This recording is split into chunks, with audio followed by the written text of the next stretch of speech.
Madame, Messieurs, bonjour et bienvenue dans votre chaîne Expression 26 Télévision. Expression 26 chez vous. Ma comment les allez awa na centre Sainte-Anne awa na Gombe parce que Moïse Katumbi Kabé il y a ministre il y a l'un des cadres il y a ensemble pour la République il est Christian Monontimba a présenté le programme naïe aux alliés ndenge nini gérer mboka c'est parce que président de la président de la République ndenge nini gérer mboka pendant 5 ans a présenté un mot devant les militants et cadres ensemble pour la République nous presque là qui on a pour c'est ma campagne de information en temps réel c'est ce que je branché dans votre chaîne Expression 26 Télévision. Ensemble pour la République avec son président national en 2024 la magistrature suprême nous reviendra et nous reviendra.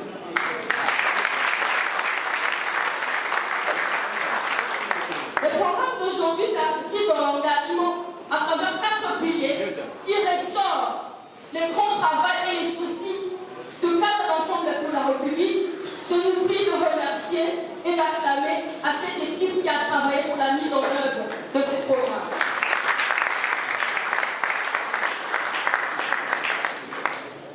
Alors, c'est un programme qui est très riche. Je ne saurais vous dévoiler les contenus de ce programme. Vu que le maître de la cérémonie est là, le maître qui va nous parler de ce programme. Moïse Katumbi étant un président qui est partisan de la démocratie, n'étant pas là, vous présente ses excuses. Mais ce programme vous sera présenté en la personne de l'honorable Christian Moineau, qui ici vous fera, je vais acclamer s'il vous plaît, notre présentateur.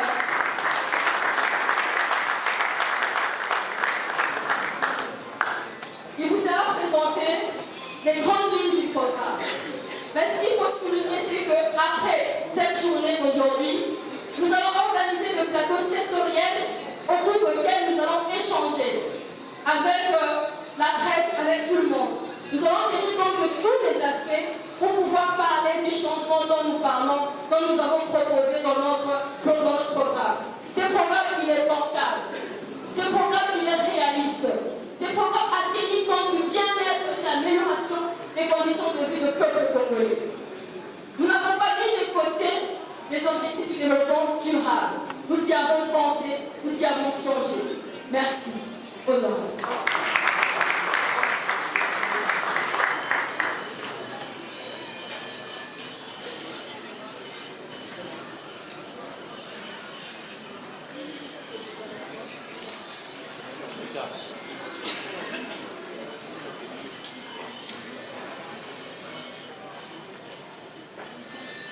Bonjour à tous. Je pense que j'ai lu la déception de beaucoup d'entre vous en voyant que le président Moïse Katumbi n'a pas pu venir lui-même. Moi-même, j'ai été dépêché, un peu en catastrophe, parce que le président Moïse est empêché pour des raisons d'État et qui concernent aussi l'avenir et l'intérêt de notre parti politique. Étant entendu que c'est le parti qui a élaboré le programme et que le président Moïse en est le porteur, présenter ce programme à sa place. Donc je demanderai pour cela votre indulgence. Pour le reste, mesdames et messieurs, chers journalistes, chers camarades membres d'ensemble et des partis amis, distingués invités en vos titres et qualités respectifs, j'ai l'honneur de vous présenter, au nom de notre leader et candidat président de la République, Katumbi Chapwe, candidat numéro 3, et de notre parti politique, Ensemble pour la République, le programme 2024-2028, que notre parti, à travers son candidat président de la République, propose à la nation pour le prochain quinquennat. Ce programme qui s'intitule Alternative 2024 pour un Congo uni, démocratique, prospère et solidaire vous sera présenté selon un plan en 4 points. Premier point, aspiration et vision. Deuxième point, orientation stratégique et action à mener sur 4 piliers. Les 4 piliers qui sont la transformation institutionnelle, la transformation structurelle de l'économie, transformation sociale, transformation durable. Ces orientations stratégiques et actions à mener s'articuleront autour des objectifs, autour de l'objectif principal qui sera décliné en objectifs spécifiques par secteur et nous épinglerons quelques actions principales à mener pour atteindre ces objectifs, indiquant par des cibles et chiffres concrets dans certains domaines. En troisième lieu, nous parlerons du cadrage macroéconomique et financement du programme. Et enfin, il y aura la conclusion. Ici, je demanderai votre indulgence parce qu'il s'agit pour notre parti et pour nous d'un moment important. Comme vous aurez à le constater, ce programme se décline en 4 piliers, en 36 objectifs spécifiques, 291 actions, et ce programme est un programme qui a un coût de 141 milliards. Donc, il est important de savoir que les éléments que nous allons dégager ici concernent uniquement les quelques points saillants parce qu'il n'était pas possible de dégager l'ensemble des points et des actions à mener par ce programme. Donc, en ce qui concerne les aspirations et la vision, le candidat Moïse Katumbi Chapwe ambitionne d'assurer une république démocratique du Congo stable, sûre et prospère pour tous. La vision se décline dans les objectifs quantitatifs suivants. Si vous pouvez mettre les objectifs quantitatifs. Voilà. Donc, nous avons le tableau qui décline les objectifs quantitatifs. Ce sont les objectifs sur lesquels, en fin de parcours, nous devrons être jugés. Nous pensons atteindre à l'horizon 2028 un taux de croissance du PIB de 14%, en partant d'un taux de croissance pour l'année prochaine, déjà 2024, de 10,5%, ce qui ferait un taux moyen de croissance d'environ 12% sur le quinquennat. Le taux d'inflation durant la période peut être maintenu, ça c'est un indicateur à 6%. On sait qu'aujourd'hui, ce taux est autour de 28%. Donc, il faudra des actions énergiques pour le ramener dès l'année prochaine à 6%. Et c'est un indicateur. Lorsque nous dépasserons, nous saurons que nous sommes en dehors des objectifs que nous devons atteindre. Le taux de mortalité infantile, infanto-juvénile, il doit être maintenu. Aujourd'hui, il est au-dessus de 60%. Il doit être maintenu en dessous de 60 enfants pour 1000 naissances. Ici, je pense que pour le reste, vous comprendrez bien que nous allons en parler dans l'un des piliers, que nous avons un problème aujourd'hui dans notre pays de statistiques qui ne nous permet pas de fixer exactement où nous en sommes. Mais nous projetons que nous devons, en fin période, après avoir instauré un système statistique fiable, tomber en dessous de 60%.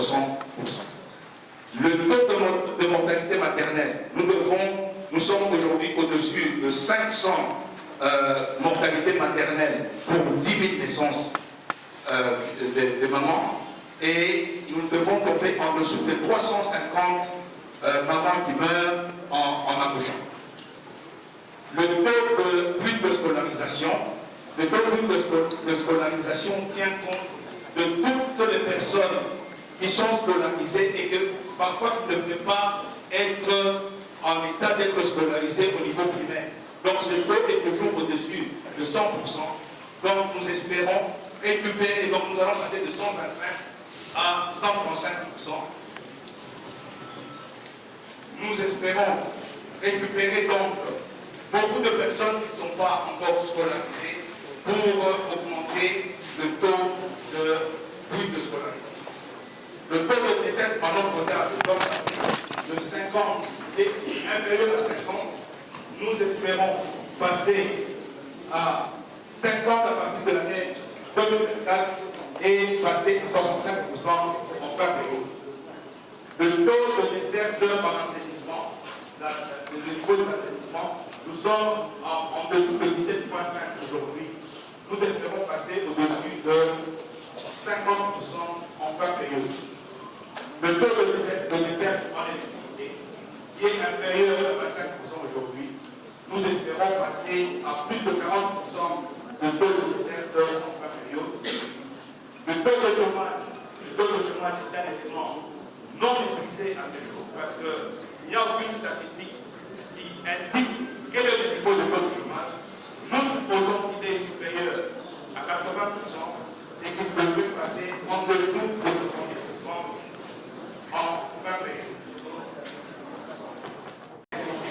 Alors, en ce qui concerne l'articulation de cette vision s'articule autour de 4 piliers. Le premier pilier concerne les transformations institutionnelles. Le contenu de ce pilier, son objectif principal, c'est la consolidation de l'État, de la démocratie, de la paix et la lutte contre la corruption. Les principaux défis auxquels nous devons faire face dans ce pilier sont le fait que l'environnement politique, sécuritaire et institutionnel de la RDC se caractérise par une gouvernance chaotique, inexpérimentée et prédatrice. Une situation politique réfractaire à la démocratie, aux institutions fortes et au développement. Une situation sécuritaire fragile et instable, particulièrement à l'est du pays, et qui traduit l'impuissance des FARDC et le faible contrôle du gouvernement sur le territoire national.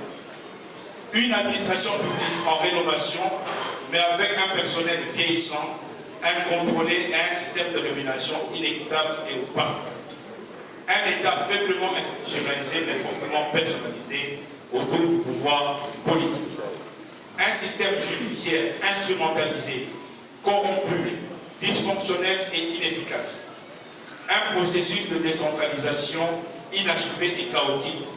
Une insuffisance de l'appareil statistique dans l'accompagnement du processus de développement et une société gangrénée par une corruption omniprésente et multiforme.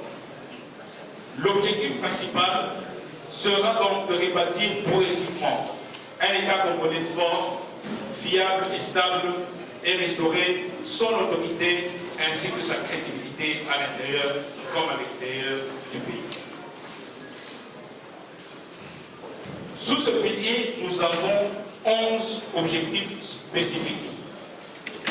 Il est clair que chaque objectif spécifique est accompagné d'un certain nombre d'actions. Je vous avais dit qu'il y avait 291 actions, donc je ne vais pas énumérer toutes les actions pour chaque objectif spécifique, mais je vais en relever quelques-uns. L'essentiel, c'est que vous compreniez que le plus gros et l'essentiel des secteurs de la vie communautaire de notre pays a été touché. L'objectif spécifique numéro 1 concerne le FARDC. Parce que comme vous le savez, la priorité absolue pour Ensemble pour la République et pour le président Moïse Katumbi, c'est rétablir l'intégrité du territoire. Donc, pour cela, nous devons mettre en place une armée républicaine composée d'unités disciplinées, plus rationalisées, plus mobiles, plus professionnelles, mieux équipées et respectueuses des droits de l'homme. Pour atteindre cet objectif, les actions ci-après seront entreprises. 1. La restructuration de l'organisation des forces armées de la RDC pour simplifier la chaîne de commande.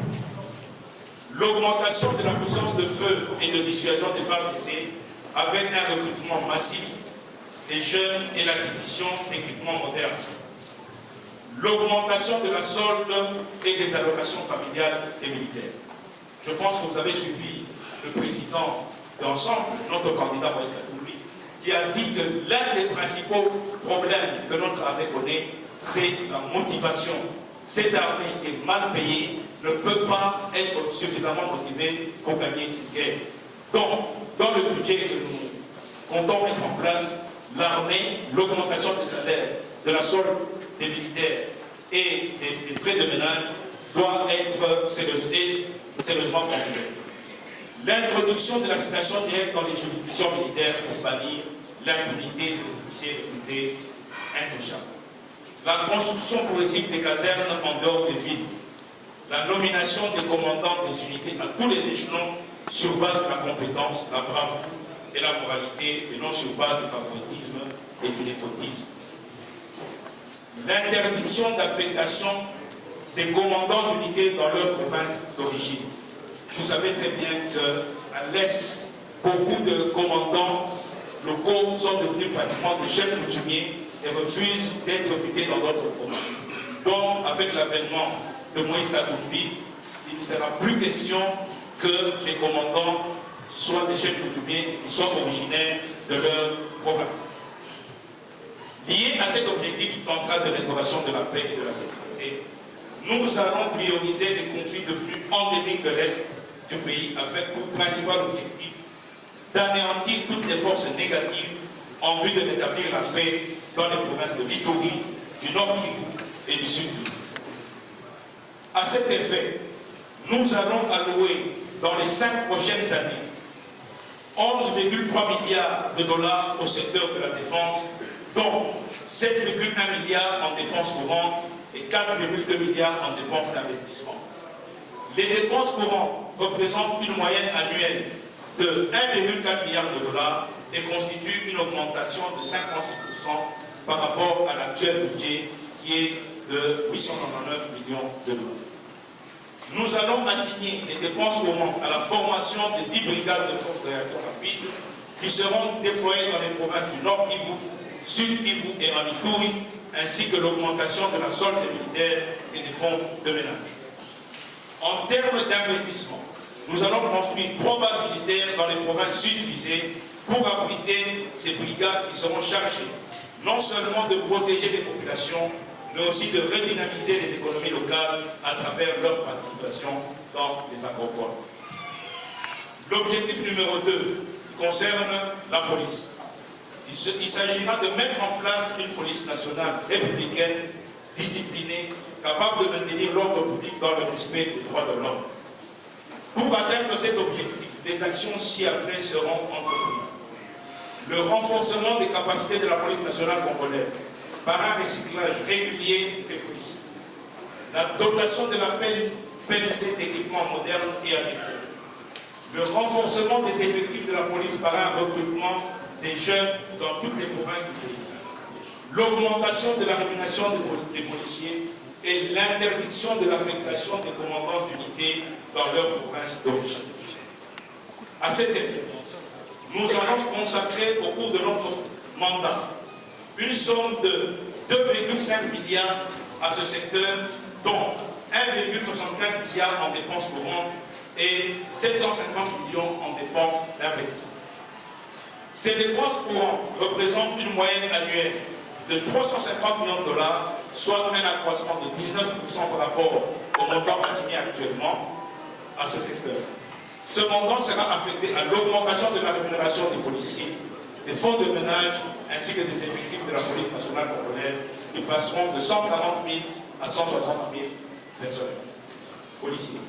En termes d'investissement, nous allons construire des postes de police dans toute la République pour un montant total de 150 millions de dollars.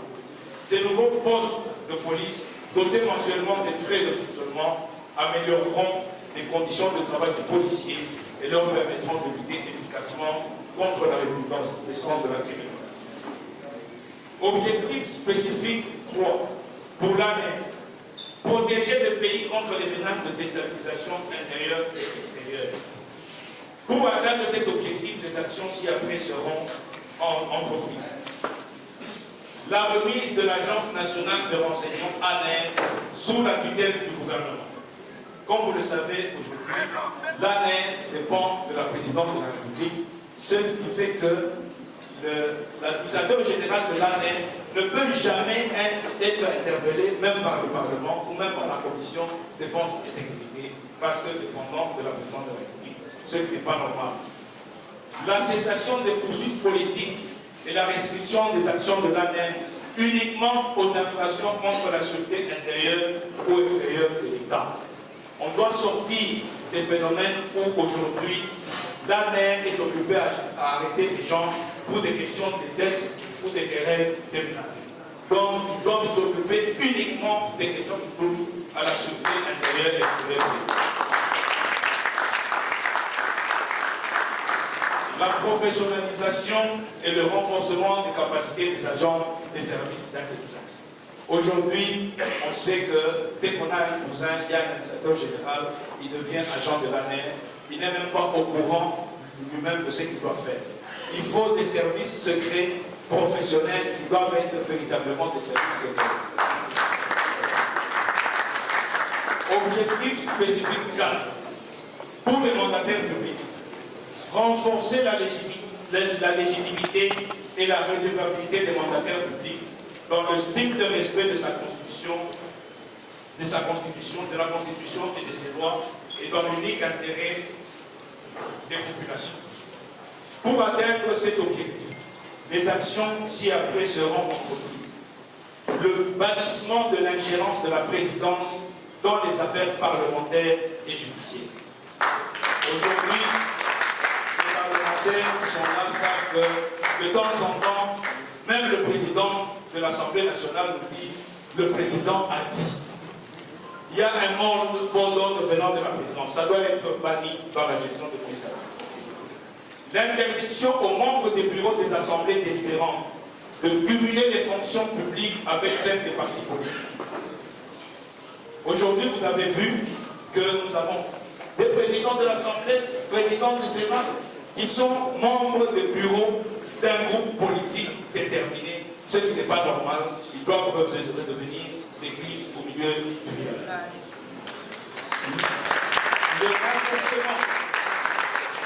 Le renforcement de procédures de contrôle parlementaire des gestionnaires publics, en ce compris ceux des services spécialisés de la police nationale et de l'armée. Aujourd'hui, il est clair que, je l'ai dit pour l'année, c'est difficile de convoquer les uns et les autres, surtout pour le contrôle parlementaire, parce qu'il se cache tout ce plein couverture. La responsabilisation des secrétaires généraux dans la coordination et le contrôle des affaires des ministères. La répression systématique des mandataires poursuivis pour détournement de deniers publics ou corruption. Objectif 5 pour la CENI. Renforcer l'indépendance de la Commission nationale indépendante CENI à l'égard du chef de l'État dans la désignation du président de son bureau dans le but d'améliorer le système électoral et restaurer la crédibilité du processus électoral. Pour réaliser l'indépendance de la CENI, les actions ci-après seront entreprises. La désignation du président de la CENI parmi les personnalités issues de la société civile par consensus des 3 composants. La décentralisation de la CENI ci-après seront entreprises. La restauration du scrutin majoritaire à 2 tours pour l'élection présidentielle et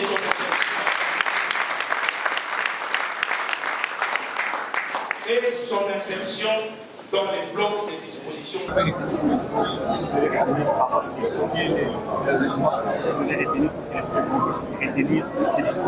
Oui, par rapport au programme de notre candidat, notre champion, le président Moïse Katumbi, le numéro 3, il nous a beaucoup plus donné l'occasion de comprendre ses idées. Une fois lorsqu'il sera au pouvoir, il va tout faire pour matérialiser son programme. Ce que moi j'ai pu retenir, il a beaucoup plus parlé, il a beaucoup plus articulé son programme par rapport à l'agriculture. Vous voyez, au jour d'aujourd'hui, notre pays souffre de malnutrition. Même si vous rendez dans des provinces, il y a des provinces où quelqu'un pour manger, ça pose un sérieux problème. La raison pour laquelle le président Katumbi, il a beaucoup plus mis un accent très remarquable par rapport à l'agriculture. Et puis, ce qui m'a beaucoup plus poussé à retenir les éléments qu'il a donnés, ce sont les budgets. Les budgets de l'État, au jour d'aujourd'hui, on nous dit que nous avons un budget de 16 milliards. C'est un budget fantôme. Sur l'assiette de la population congolaise, on ne s'en passe là. Mais lui, il nous a proposé un budget de 34 milliards dès qu'il sera au pouvoir.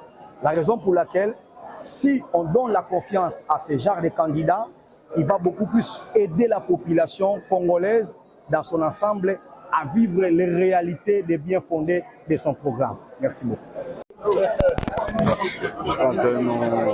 Nous venons d'assister à la présentation du programme du parti Ensemble pour la République. C'est un programme qui est très riche, un programme qui est fixé sur 4 piliers. Et les 4 piliers englobent presque tout ce que nous avons comme préoccupation de la population. C'est un programme qui parle de l'économie, un programme qui parle, les piliers qui parlent de la transformation durable, de la sécurité. Je crois que le président a rencontré presque toutes les préoccupations de la population congolaise. Il y a de quoi espérer sur ce programme. D'autant plus qu'on priorise même la construction de plusieurs milliers de kilomètres. Et c'est ça qui pourra peut-être faire des enclavés, plusieurs contrées où la population est difficile à... C'est pour éviter que il a bien donné les détails, hein, que les dirigeants de cette agence ne puissent pas se comporter comme si ils étaient des potentats, des intouchables et créer des abus. Il faut mettre ce service sous le contrôle du gouvernement et ça va baisser les ardeurs. Votre président national a applaudi la Cour constitutionnelle. Maintenant, sur votre plan d'action, vous avez encore remis en cause les comportements de votre... Oui, mais quand on a applaudi la Cour constitutionnelle, cela ne veut pas dire que c'est tous les magistrats. Hein? L'ensemble des magistrats, pour le moment, c'est déplorable. Hein? La Cour constitutionnelle a dit le droit. C'est combien de personnes? C'était 10 personnes. Bonjour. Bonjour. Je suis Jérémy Mobikungu. Je suis cadre d'Ensemble pour la République. Alors aujourd'hui, il y a eu le programme du président Moscati. Qu'est-ce que vous définissez de ces discours de ces programmes? En tout cas, merci beaucoup pour la parole. Nous venons là d'assister au programme présidentiel de notre candidat prochain président de la République démocratique du Congo, en la personne de Moïse Katumbi Tshapwe. Étant empêché, il a bien voulu déléguer honorable ou excellence Christian Mwando afin de nous présenter notre programme dénommé Alternance 2024, qui est un programme qui consiste à mettre en place un État prospère pour tous à l'horizon 2024-2028. Alors, il a appelé qu'est-ce que nous va définir comme essentiel, il y a quelque chose que pour l'avenir, et dit que non, avec ça, on peut faire confiance à nos États. En tout cas, sur ce programme des 4 piliers, 36 objectifs spécifiques. Ainsi, le pilier 1 qui concerne la restauration de la sécurité de l'État. Il y a beaucoup d'actions qui sont prévues. Il y a notamment l'accroissement du budget de nos forces armées, parce que vous êtes sans ignorer que notre pays est infiltré ou il est menacé par les forces étrangères. Le président Moïse a promis d'accroître les budgets dédiés aux forces armées et aussi équiper les forces armées.